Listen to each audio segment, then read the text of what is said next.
Right now on WHAS11 News at noon, very cold over the next couple of days and a chance for a few flurries out there this afternoon. We're going to look ahead to a weekend system and what it could bring coming up. Major changes at Brown-Forman as the company just announced layoffs and the closure of a Louisville facility. It's my understanding that you now wish to plead guilty. Is that correct? And with that, Casey Null becomes the second person in the Null family to be sentenced to prison. Her mother sobbing as she is taken away in cuffs.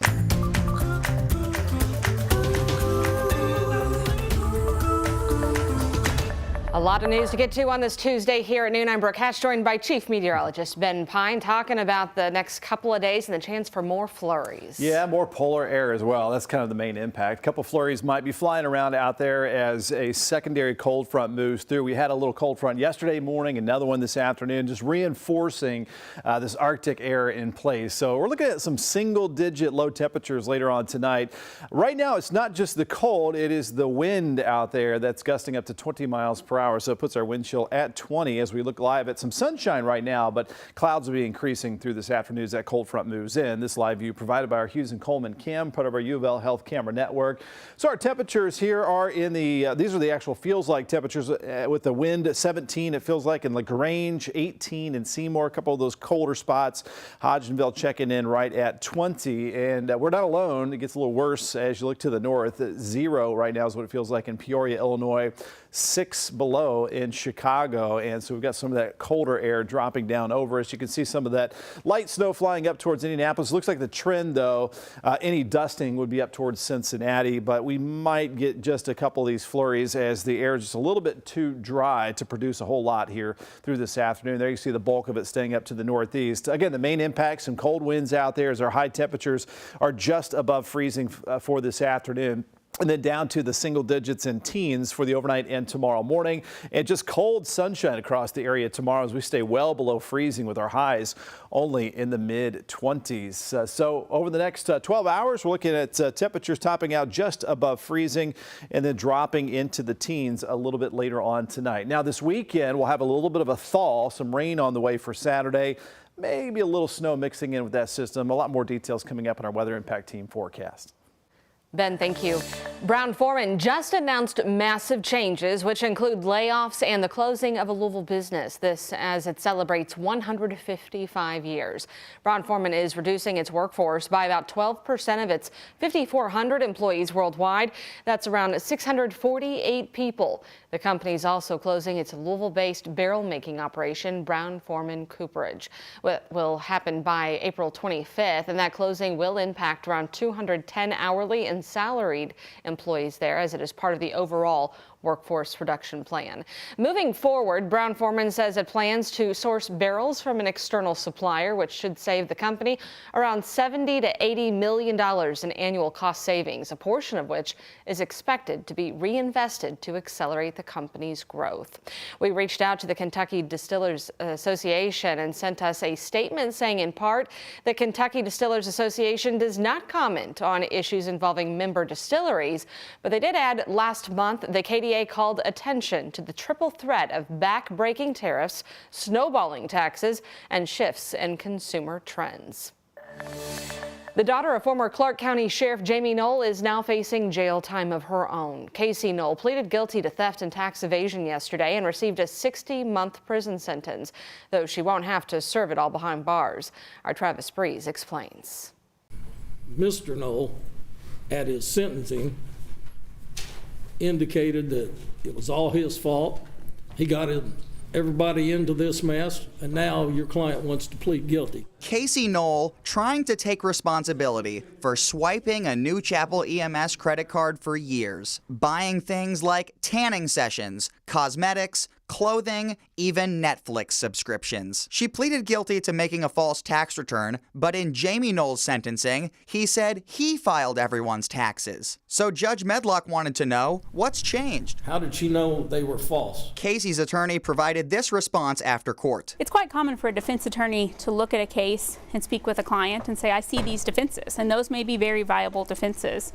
And it's common to use those in negotiations to reach a plea. Once he moved past that, Medlock wanted to know how Casey will behave once she's out of jail. What have you learned? The biggest thing I've learned is to not blindly trust people, even family. Casey speaking even more about her family fallout. I followed the wrong examples, and I'm sorry. I believe you're a victim of your father, and perhaps a victim of your mother. Medlock accepted the plea, and Casey was put into handcuffs right then and there.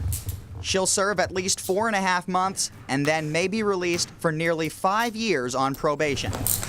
I think this whole process has caused her to rethink things that she may not have thought about, but I'll let her words stand on their own.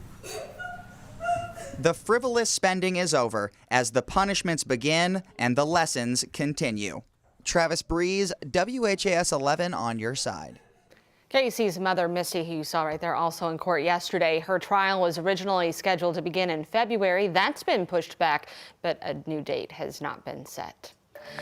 65 South is back open after a deadly crash shut down the interstate this morning. It happened near the Grade Lane exit around 1 a.m. LMPD said a driver lost control and hit the retaining wall before being hit by 2 semis and 3 other cars.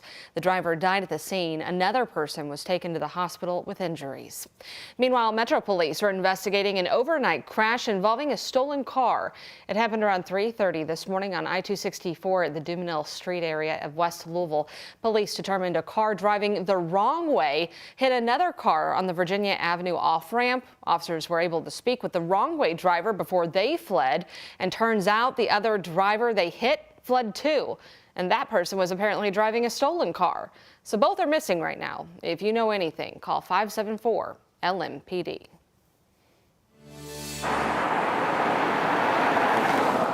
A bridge in New Albany is getting some temporary relief as crews work to fill potholes and address winter weather damage. Crews shut down the 60-year-old Blackiston Mill Road Bridge yesterday to make those repairs. It is a crucial route for southern Indiana drivers, some of whom are very frustrated by its deteriorating condition.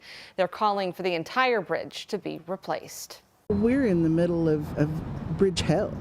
I mean, really, between the Sherman-Mitten and the 2nd Street Bridge, the Clarksville Bridge, they're always working on one, or one shut down, or one's got an accident on it. I mean, really, it is perpetual. The Floyd County Commissioner says the county has been working on replacing that bridge since 2017, but needed to secure federal dollars first. We can't just build one overnight or take that down and rebuild. It's not as simple as that. The entire cost of the project is roughly $7 million. Floyd County officials hope to break ground on the new bridge by the end of the year. It's expected to open by fall of 2027. They say in the meantime, if drivers see potholes get worse, let them know so they can fix it. Kentucky's getting a $14.5 million federal grant to reconnect Louisville's Portland neighborhood with the Ohio River. Railroads, flood walls, and Interstate 64 leave that area with limited access to the riverfront. The Kentucky Transportation Cabinet said it plans to use the grant to improve sidewalks and roads around 22nd Street and 64. The project also includes rebuilding 2 pedestrian bridges over the interstate. Construction is set to begin in 2028. And there is a special meeting tonight in the search for the next JCPS superintendent. An advisory committee plans to narrow down its criteria for selecting the next district leader, as well as reviewing its selection process. The meeting is open to the public. It's at the Van Hoos Education Center in Newburgh. The meeting begins at 5. The current superintendent, Dr. Marty Polio, plans to retire this summer. As temperatures drop, illness is rising. Take a look at this map from the CDC. It shows Kentucky is in the very high category for flu-like infections and other respiratory viruses. So far in January, there have been 381 hospital admissions in the U.S. due to the flu. To prevent the flu, make sure to get that flu shot and know the symptoms, which include body and muscle aches, fatigue, cough, sore throat, stuffy nose, nausea, and vomiting. And be sure to wash your hands and surfaces around you. Finally, please stay home when you are sick.